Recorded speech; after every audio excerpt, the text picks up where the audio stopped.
بسم اللہ الرحمن الرحیم۔ السلام علیکم ورحمۃ اللہ وبرکاتہ۔ میرا نام محمد اقبال ہے اور آپ میرا یوٹیوب چینل MYM اسٹوڈیو دیکھ رہے ہیں۔ یہ جولائی کا مہینہ چل رہا ہے اور اس مہینے میں ہی 5 سال پہلے الیکشن ہوئے تھے،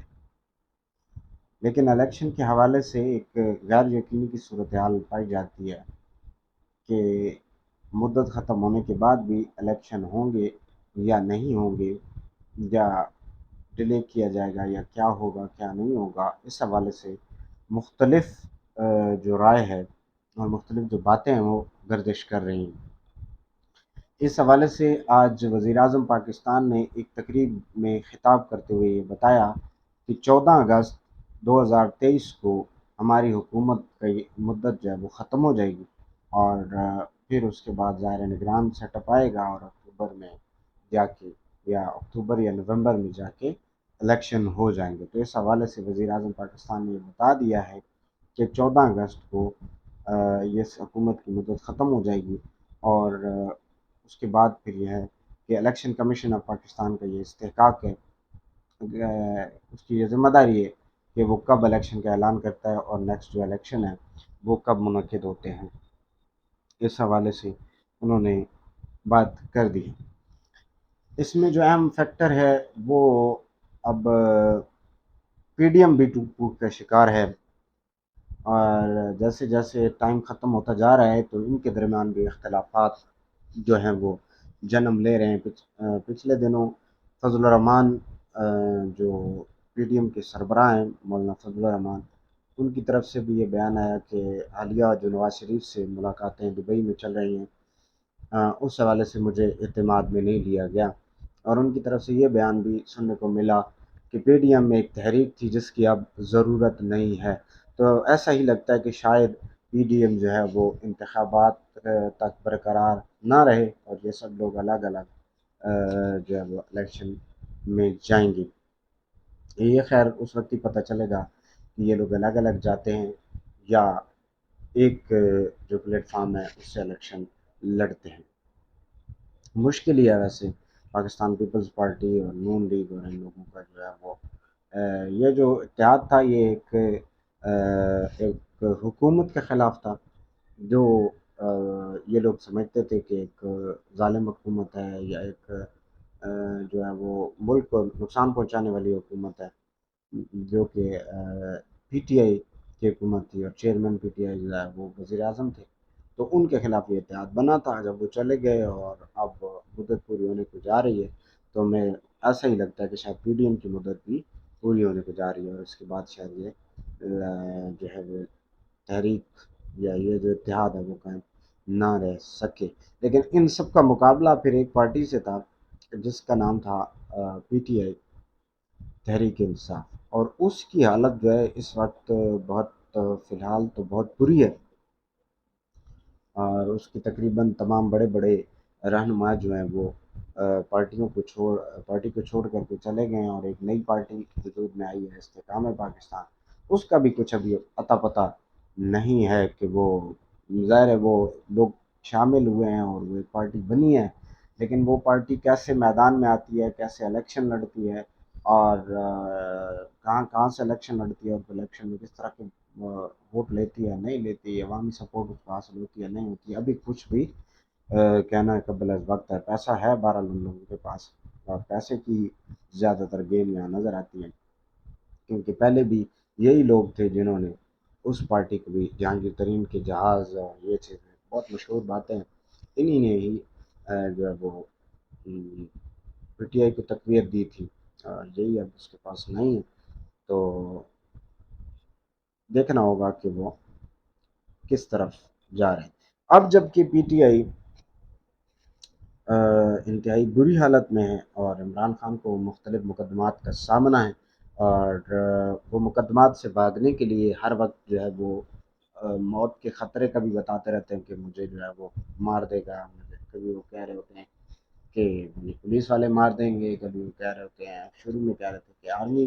جو ہے وہ یا ایجنسیاں جو ہیں وہ مار دیں گی، اور کبھی جو ہے وہ کہہ رہے ہوتے ہیں مجھے رہنے ثناء اللہ مار دے گا، اور کبھی کیا اور کبھی کیا اور کبھی کیا. ان کو ایک مرض، تقریباً طاقت اور پاور جانے کے بعد وہ ایک نفسیاتی مریض بن چکے ہوئے ہیں، جو کسی بھی وقت میں کچھ بھی بولتے ہیں اور ہر وقت یہی کہتے ہیں کہ میری جان کو خطرہ ہے. ان کے نزدیک شاید ان کی ہی واحد جان ہے جو بہت قیمتی ہے. اور ملک پاکستان کے باقی چاہے سیاستدان ہوں، چاہے جو لوگ بھی ہوں، عام عوام ہو، کسی کی بھی جان کی شاید کوئی قیمت ان کی نظر میں نہیں ہے. ان کی نظر میں دنیا میں ایک واحد ہی قیمتی چیز ہے جو ان کی اپنی جان ہے، اور وہ اس کے لیے جو ہے وہ ہر وقت بولتے ہیں. ان کو ہر وقت ڈر لگا رہتا ہے کہ مجھے کوئی نہ کوئی بھڑکا دے گا، مار دے گا. اس حالت میں جب وہ شدید ٹینشن اور ڈپریشن میں، تو آج تک جو کہا جاتا تھا وہ سچ ثابت ہوا کہ عمران خان ایک یہودی ایجنٹ ہے. خیر،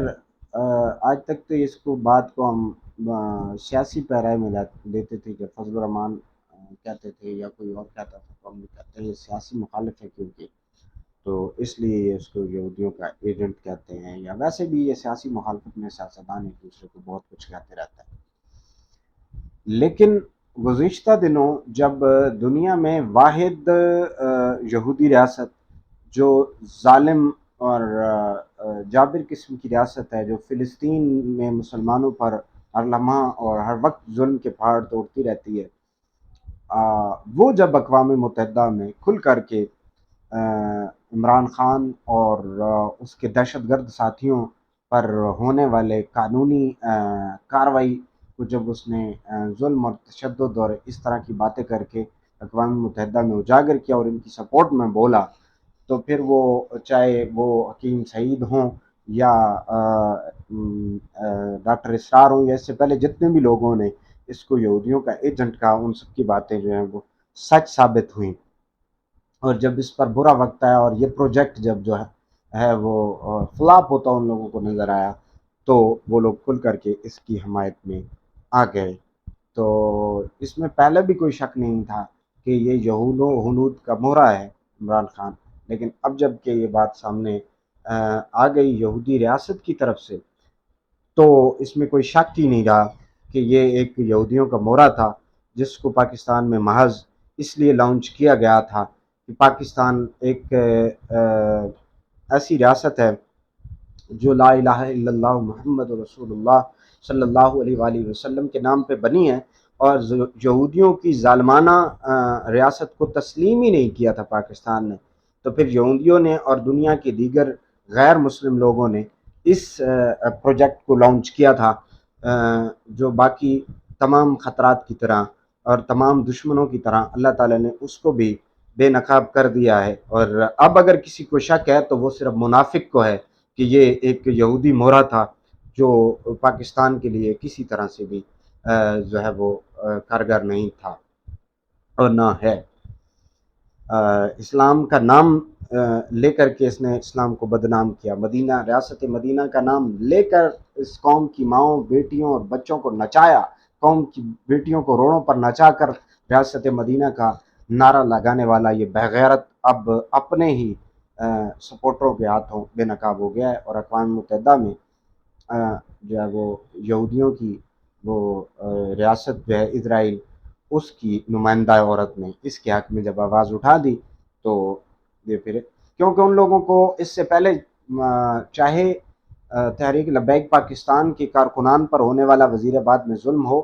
یا اس سے پہلے ماڈل ٹاؤن میں ہونے والا قتل ہو، یا اس سے بھی پہلے یہاں پہ سر عام قتل عام ہو، وہ کبھی بھی ظلم نظر نہیں آیا ان لوگوں، اور کبھی اس طرح کی بات نہیں کی گئی تھی کہ تو کیا جانیں صرف پی ٹی آئی کے کارکنان کی ہیں؟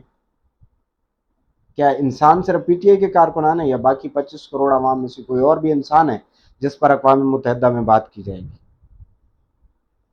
قرآن پاک کی بے حرمتی ہو، رسول اللہ صلی اللہ تعالی علیہ وآلہ وسلم کی شان اقدس میں گستاخیاں کی جائیں، یا مساجد کو گرایا جائے، یا مساجد کے سپیکر بند کیے جائیں، یا ہر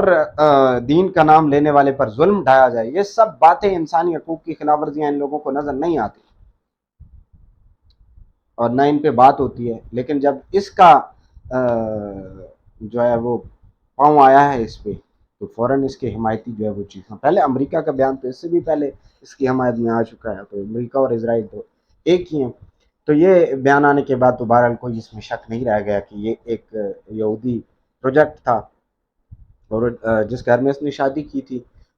گولڈ سمتھ، تو وہ تو پکا یہودی تھا، ہر ایک کو پتہ تھا کہ وہ یہودی ہے۔ اسی طرح کے دیگر یہودی لوگ جو مسلمان دنیا کو نقصان پہنچاتے رہتے ان میں سے ایک تھا۔ ویسے بھی ہر اسلام دشمن جو ہے وہ اس کا دوست ہے۔ تو بہرحال اللہ تعالیٰ اس کی شر سے مزید پاکستانی کو محفوظ فرمائے۔ گزشتہ دنوں جو سویڈن میں قرآن پاک کی گستاخی ہوئی، اس پر احتجاج ہوا، ملک بھر میں مختلف تنظیموں نے اعلان کیا، لیکن اس میں جو منفرد ترین احتجاج کا اعلان کیا تھا جمعے والے دن صاحب حسین رضوی صاحب نے، اس کو پھر اتوار والے دن جو ہے وہ منفرد ترین یہ احتجاج کیا گیا، اور پاکستان کی تمام بڑی شاہراہوں پر لگاتار جو ہے وہ مختلف مقامات پر قرآن پاک اور مسلح لے کر کے ٹی ایل پی کے کارکنان آئے، اور انہوں نے قرآن پاک کی تلاوت کی، اور اس طرح سے جو ہے وہ اس احتجاج کو ریکارڈ کرایا۔ یہ بلا شبہ دنیا میں منفرد احتجاج ہوگا جس طرح سے کیا گیا۔ خود امیر تحریک لبیک پاکستان جناب سعد حسین رضوی صاحب نے لاہور میں مال روڈ پر لگاتار 6 گھنٹے تلاوت قرآن پاک جو ہے وہ کی، اور آپ کے بھائی جو ہیں سعد حسین رضوی صاحب کے بھائی انس رضوی، وہ اور آپ کی مرکزی قیادت جو ہے وہ بھی ان کے ساتھ تھی۔ تو